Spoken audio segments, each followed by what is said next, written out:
Please welcome Gregory Hancock, Professor of Quantitative Methodology, Measurement, and Statistics, distinguished scholar, teacher. I'd like you to imagine that you are at a family gathering. Could be Thanksgiving, could be a big wedding, or it could be a giant outdoor family reunion with barbecue, potato salad, the whole thing. You got it? Okay.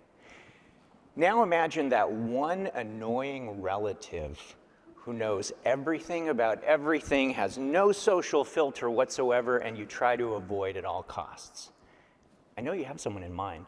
In my case, it would be Uncle Larry. So you're just minding your own business, and you see some movement out of the corner of your eye coming toward you, and you're like, don't make eye contact. No, keep walking. Sorry, not today. You are about to get Uncle Larry'd. You know why kids today can't read? It's the social media. Red wine is actually good for your health, but not soda. Drinking soda causes increased risk of depression. Health, education, politics, there is no area outside of Uncle Larry's expertise. But this isn't about Uncle Larry.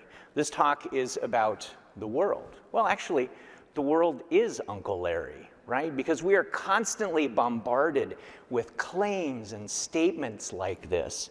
And it might happen in our media or our professional circles or our friend groups or at our family gatherings. And some of these claims, maybe they're right, maybe they're true, or maybe they're wrong, or maybe the truth is just more complicated than that. Maybe. So who am I and how do I fit into all of this? My name is Greg Hancock, and I am a statistician.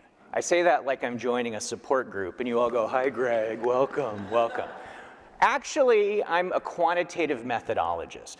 And what that means is I help people to design studies, to analyze their data, to take the claims that they're interested in and try to make sure that they are as solid and robust as possible. It also means that I help people to evaluate the claims that they encounter, whether it's in their own professional literature or in the world around them. I help people to say, maybe.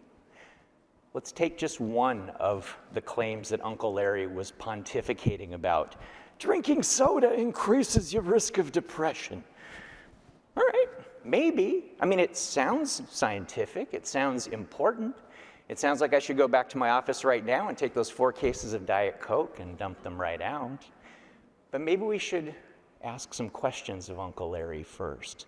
Like, hey, Uncle Larry, did they actually do an experiment where they assigned some people to drink soda and other people randomly to not drink soda? Or did they just observe an association that some people who reported drinking soda also reported experiencing depression? Because if that's what they did, people who drink soda might also have issues with diet or sleep or exercise or stress, or maybe they have an overbearing graduate advisor. If that's what you've done, if all of this might be going on at the same time as drinking soda, how would we actually know that it's the soda? Well, I mean, it is a complex system, you see, that... Okay, so Uncle Larry, you said that drinking soda causes an increased risk of depression. How do we know it isn't depression that causes drinking soda, right? Because if someone's depressed, maybe they reach for something sweet, or some caffeine, or something fizzy, or just a familiar flavor. How do we know it doesn't go the other way around? Well, I mean, I'm not entirely sure. So Uncle Larry, you said depression or risk of depression. How did they measure depression? Did they bring in a clinician to diagnose people?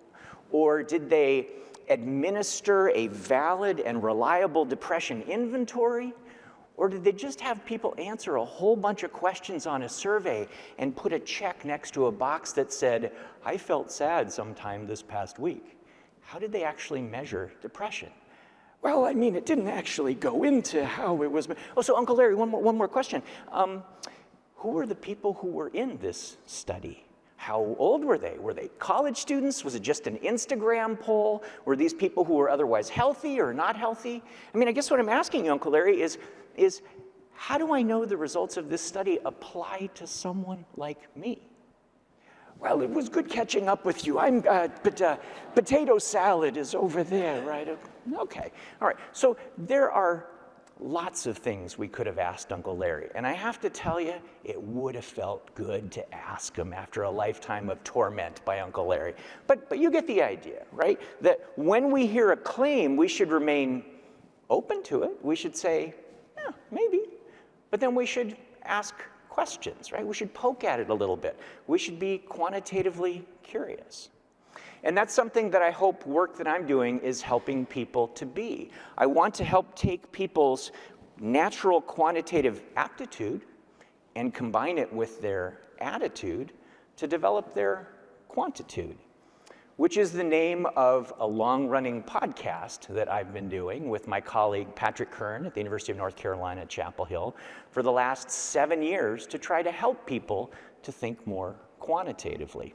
Now you might say, oh, a podcast about statistics.